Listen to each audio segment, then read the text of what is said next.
صباح الفل على احلى اخوات في الدنيا، منورين يا جدعان ومشرفيني. الناس اللي لسه مشتركه جديد والناس اللي موجودين عندي في القناه، احلى 100 مسا عليكم. طبعا قبل ما نبدا الفيديو النهارده هنتكلم فيه عن حاجات مفيده جدا للحمام، على حاجات مفيده للزغاليل احنا بنعملها باسعار رمزيه، بحاجات بسيطه قوي بتزود عندك الانتاج للحمام وللزغاليل وبتظبط عندك الدنيا بمعنى اصح. بس حابب قبل ما اتكلم ادي لكل واحد حقه، ده حقكم عليا. طبعا الناس اللي بتعلق عندي والناس اللي بتعمل لايك دول فوق دماغي من فوق. في ناس انا حابب اذكر اساميها، الناس دي متابعاني والناس دي بحبها ولازم اقول اساميها عندي في الفيديو. طبعا ده شرف ليا ان هم موجودين عندي في القناه. طبعا محمد عبد الخالق اخويا وحبيبي، باسم عاشور، عم منير سعد، ادهم محمد، احمد سلام، عبد الله عبد الجواد، علي حسين، احمد عادل، محمد سعد العطار، عمر عطيه، احمد السوري، احمد جابر، نادر جمال، احمد السيد، ادم حبيب. كلكم اخواتي وحبايبي يا جدعان، الاسامي كتير جدا انا مش عايز اطول عليكم الفيديو. وليد جهلان، ابراهيم مختار، احمد لطفي، مؤمن احمد، محمد ابو انس، محمد احمد بالانجليزي. في حاجه عايز اقول لك عليها يا محمد، انا اي فيديو بطلع بقول في محمد احمد بيبقى قصدي عليك انت، اللي هو الاكونت بالانجليزي، عشان انت كتبت لي عليه امبارح وبتضحك فاكرني مش بتكلم عليك انت، لا بتكلم عليك انت يا محمد احمد يا ابو الايميل بالانجليزي. احلى مسا عليكم يا رجاله. طبعا يوسف الهجراسي، محمد هاني، محمد سلامه، ملك احمد، علي محمد، محمد حسين، محمود جمال، يوسف سمير، بلال احمد، محمد طارق، يوسف ياسر. طبعا قاعدين في فرح بس انا حابب بجد بجد اذكر اسامي الناس ديت: زيزو، عبد العزيز محمود، محمد بوجي، يوسف خالد عرفه، هاني المصري، محمد هاني. الناس اللي بتكتب تعليقات كويسه وبتفرحنا واحنا بنطلع بنعمل الفيديوهات دي من اجلها، هي من اجلها ان هي طالعه تقول لك انا عندي مشكله كذا. ما بيتكسفش، عادي يا باشا، انت على دماغي من فوق، كلنا بنتعلم من بعضينا. تمام يا رجاله؟ طبعا في منهم كذا واحد كاتب لي امراض عنده، هقول لك دلوقتي هتعالج الامراض دي ازاي وهتعامل معاها ازاي، بحيث انت عندك تتعامل في سلكتك بالعلاج اللي انا هقول لك عليه زي ما انا بتعامل بيه عندي. ولو حد من اللي موجودين عندنا عنده نفس المرض او نفس المشكله، ان شاء الله بامر الله يلاقي حل ليها. طبعا اسئله جميله جدا عشان كده اخترتها وكتبتها، هتفيد المشاهد وهتفيد الناس اللي معانا في القناه. تمام يا رجاله؟ مبدئيا قبل ما نقول الاسئله عايزين نطمن على المسود اللي احنا اعطيناه له امبارح، اعطينا له اكل، نشوف النهارده في الدنيا فيها ايه. طبعا النهارده اخوه ميعاده يفك، طبعا الام لسه ما لبنتش، طبعا هنشوفه مع بعضينا. انا لسه داخل السلاكه دلوقتي زي ما انتم شايفين، قفلت المحل وجيت نعمله فيديو نذكره بكام حاجه كويسه اللي انت هتقدر تستفاد بيها. واحده واحده مع بعضينا.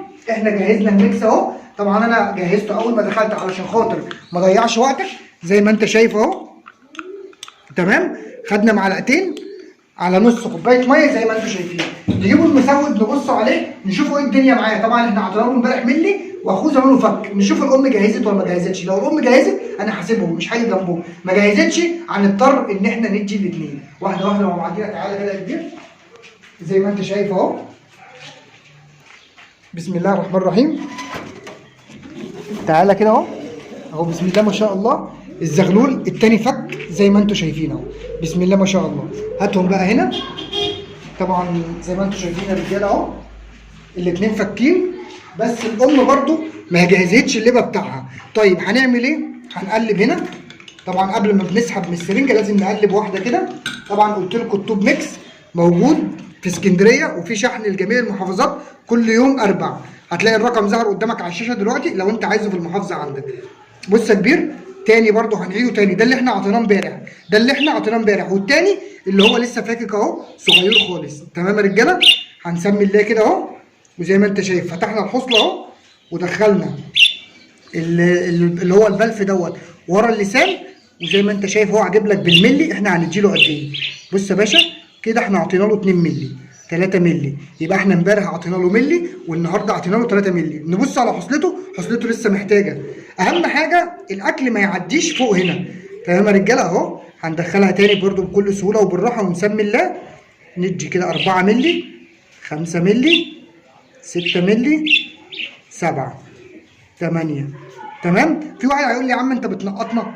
بص يا باشا، انا لازم وانا بدي كده لازم اكون عيني على الزغلول نفسه، بحيث ان هو ما يرجعش. الزغلول طالما رجع يبقى هو بيخش في مرحله خطر. بص امبارح خد 1 مللي، النهارده خد 8. تمام؟ هنشوف اخوه هنديله ايه. طب هل اخوه هنديله نفس الكميه؟ مش هينفع ندي اخوه نفس الكميه. هنشوف اخوه قصته هتستحمل قد ايه وبرده نديله. تمام يا رجاله؟ سحبنا اهو زي ما انتم شايفين، ده خلاص كده ربنا كرمنا فيه كلب، نركنه على جنب. نجيبه التاني اهو، طبعا شايفين التاني صغنون خالص ومفيش اكل خالص في حصلته. يا جدعان ده لو سبته ده هيقع مني، فانا لازم اساعده زي ما انتم شايفين اهو. هسمي اللي وافتح بقه بالراحه. تمام؟ وهدخل برضه اهو البلف اهو زي ما انتم شايفين، وهفضل متابع اهو. كده خدت ايه؟ كده خدت 2 مللي اهو زي ما انتم شايفين، 3، وبدا ان هو يرجع، وانا جاي شايل كده على طول.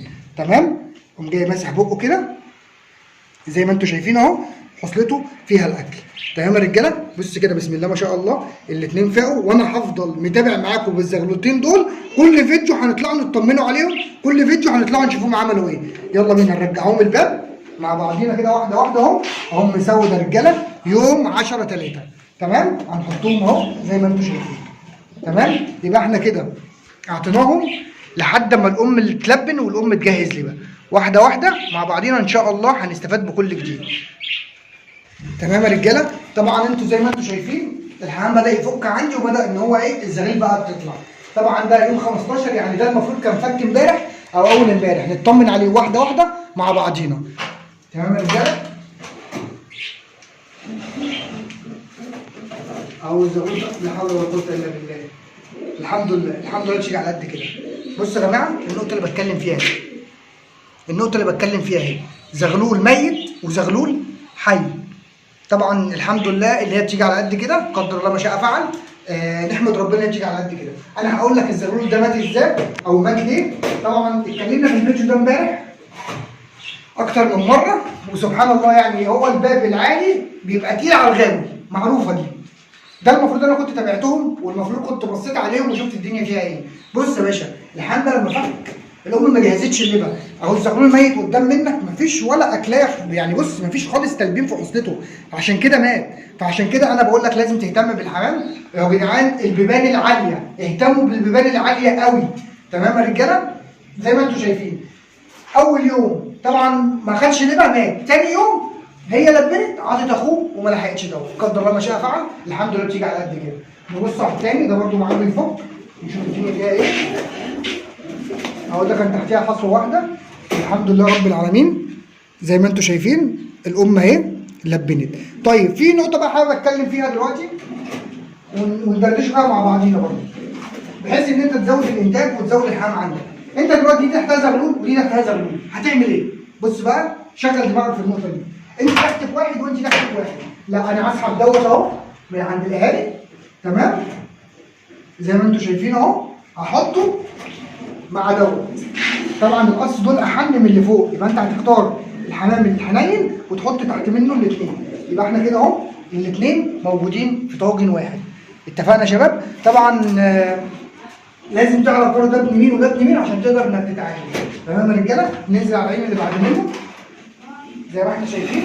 ده اللي احنا اتكلمنا عليه امبارح اهو. الحمد لله رب العالمين برضه اعطينا له ميكس اول يوم وتاني يوم لحد ما ربنا كرمنا فيه والام لبنت واشتغلت معانا. تمام يا رجاله؟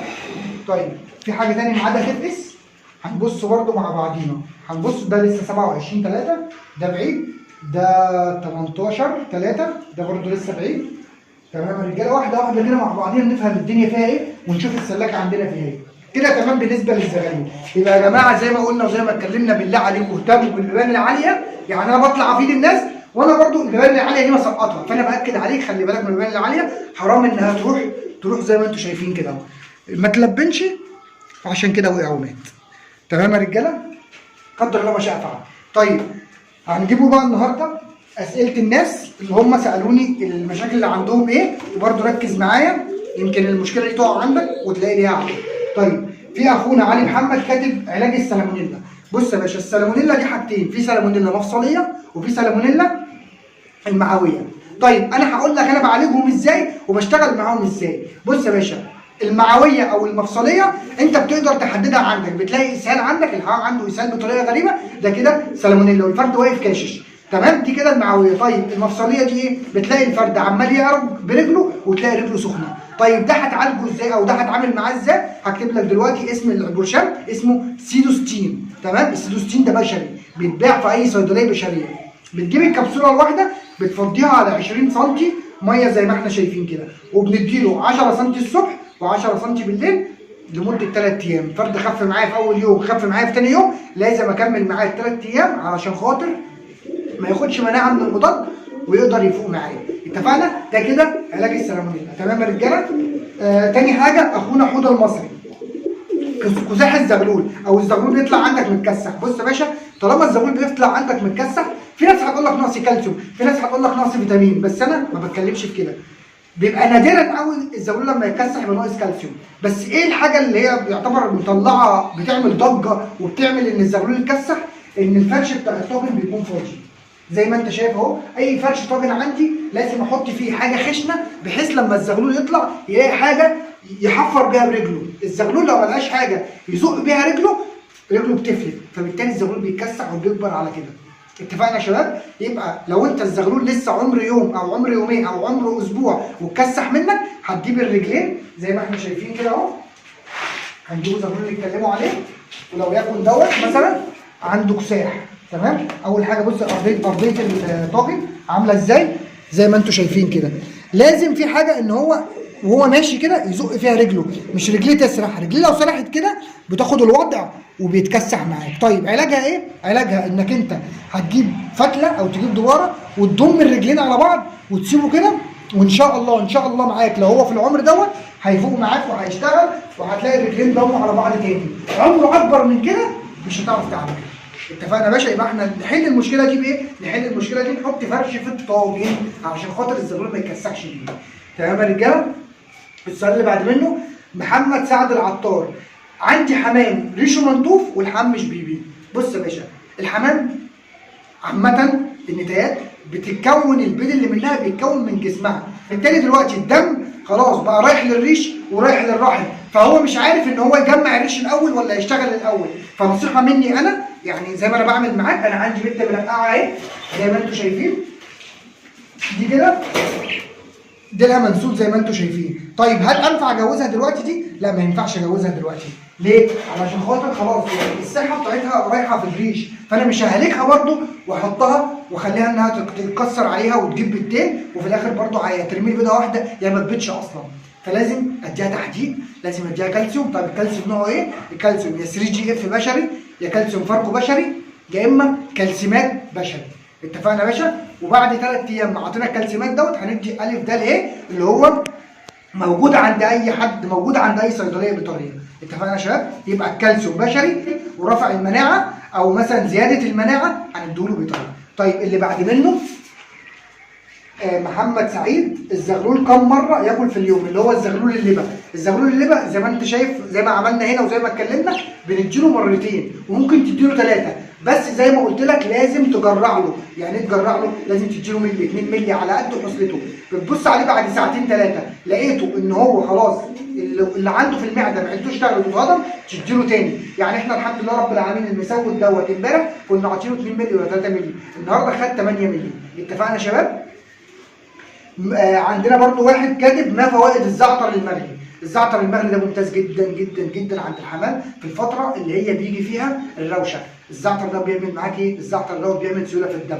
ما هي الروشه دي عباره عن ايه يا باشا؟ الروشه دي عباره عن جلطه في الدم، فبالتالي احنا بندي زعتر او ازوسيد بتاع الاطفال بيعمل سيوله في الدم لفرد الحمام، فبالتالي الفرد بيفوق معاك، فبالتالي ما بيجيلهوش الجلطه او يجيله اللي هو الروشه، فانت كده بتحصن حمامك اول باول. تمام يا رجاله؟ محمد عبده، هو الميكس موجود في السيده عائشه؟ لا يا باشا، الميكس موجود في اسكندريه، وعندنا كل يوم 4 من كل اسبوع شحن للمحافظات. التوب ميكس كل يوم 4 بنشحنه للمحافظات، اللي محتاج اي حاجه من اي محافظه يكلمني وان شاء الله انا تحت امره. تمام يا رجاله؟ ورقم التليفون برضه هيظهر قدام منك وانا مع حضرتك. معانا احمد ناصر، ينفع ادي ميكس للزغلول الكبير؟ ينفع.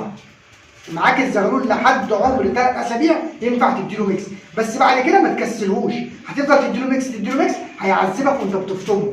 اتفقنا يا رجاله؟ يبقى الزغلول نديله 3 اسابيع بحيث ان انا اقدر افطمه بحيث ان انا اقدر ما يتعبنيش في الفطام، والحاجات سهله وبسيطه زي ما احنا بنقول. واللي واقف معايا سؤال يا جماعه انا تحت امركم، زي ما احنا عارفين احنا اخوات وحبايب قبل اي حاجه وقبل اي شيء. طبعا الحمام مفيش حل منه. بص واحنا بنعمل فيديو قص الشرابيزات اللي فوق اهم بيلموا قش. بص يعني هم مش سايبين، وهم بره اهو الذكر ماسك القش ماسك الريش عمال يروح يمين ويروح شمال زي ما انتم شايفين. تمام يا رجاله؟ بالله عليكم بالله عليكم انا مش عايز حد يغلط الغلطه اللي انا غلطتها. كلنا بنغلط وكلنا بيحصل عندنا مشاكل، بس بالتالي انا مش عايزك تغلط الغلطه اللي انا غلطتها. الغلطه اللي انا غلطتها ضيعت لي زغلول. طبعا قدر الله ما شاء فعل، الحمد لله رب العالمين فدى العيال وفداكوا انتوا كمان، يعني في اولا واخيرا فداكوا انتوا. تمام يا رجاله؟ انا ما بقتنعش بموضوع العين، ما بقتنعش بموضوع الحسد، الموضوع ده ما بقتنعش بيه. اتفقنا يا شباب؟ كل ده كل اللي عندي تحت رجليكم. واحلى مسا عليكم يا رجاله، اهتموا بالعيون اللي فوق عشان ما يحصلش نفس المشكله اللي حصلت عندي تحصل عندنا. وان شاء الله بامر الله استنونا في كل جديد مع احلى اخوات في الدنيا. والسلام عليكم ورحمه الله.